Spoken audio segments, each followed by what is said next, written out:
নমস্কার। আজকে অক্ষয় তৃতীয়া নিয়ে কিছু আপনাদের কাছে টোটকা বলুন বা উপাচার বলে দিচ্ছি, চলুন তাহলে জেনে নিন।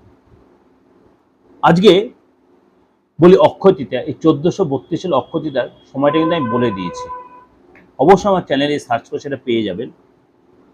এই অক্ষয় তৃতীয়ায় অবশ্যই একটা লাল সিল্কের কাপড় কিনে নিন, একটা বট গাছের নিখুঁত পাতা নিন, 5টা পদ্ম বীজ নিন এবং 5টি 1 টাকার কয়েন নিন।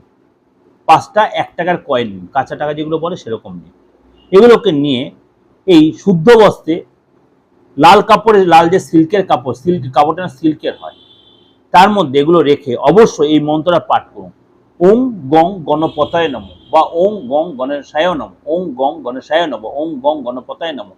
যে কোনো একটা মন্ত্র পাঠ করুন, 21 বার পাঠ করুন এবং নিজের আর্থিক সৌভাগ্য শ্রীবৃদ্ধির জন্য নিজের নাম বলুন, নিজের গোত্রটা বলুন। ধোয়া কাজে জামা কাপড় পরে নেবেন, চেষ্টা করবেন যে পুরুষ মানুষ হন অবশ্যই আপনি সাদা ধুতি বা ক্রিম কালারের ধুতি বা লাল ধুতি বা হলুদ ধুতি পরে নিন, আপনার যেটা আছে। আর মহিলারা হলে অবশ্যই শাড়ি পরে নিন, সেটা আপনার যেরকম ছেঁড়া ফাটা জামা কাপড় পরবেন না। এবং এটা আপনার মনস্কামনা জানিয়ে পুটুলি বানিয়ে ফেলবেন, সেখানে সারাটা নিয়ে রেখে দেবেন ঠাকুরের স্থানে পুটুলি বানিয়ে। অবশ্যই দক্ষিণ দিকের দেওয়ালে বা আপনার ব্যবসাস্থলে দক্ষিণ দিকের দিকে ঝুলিয়ে দেবেন। দক্ষিণ দিকে দেওয়ালে রাখবেন, পূর্ব দিকে না ঈশান কোণে নয়, ভালো করে শুনে নেবেন। ঠাকুর ঘরের দক্ষিণ দিকে দেওয়ালে বা ব্যবসাস্থলে দক্ষিণ দিকে দেওয়ালে এটা রেখে দেবেন। দেখবেন আপনার আর্থিক সৌভাগ্য আপনার ফিরবে, মনের ইচ্ছা পূরণ হবে।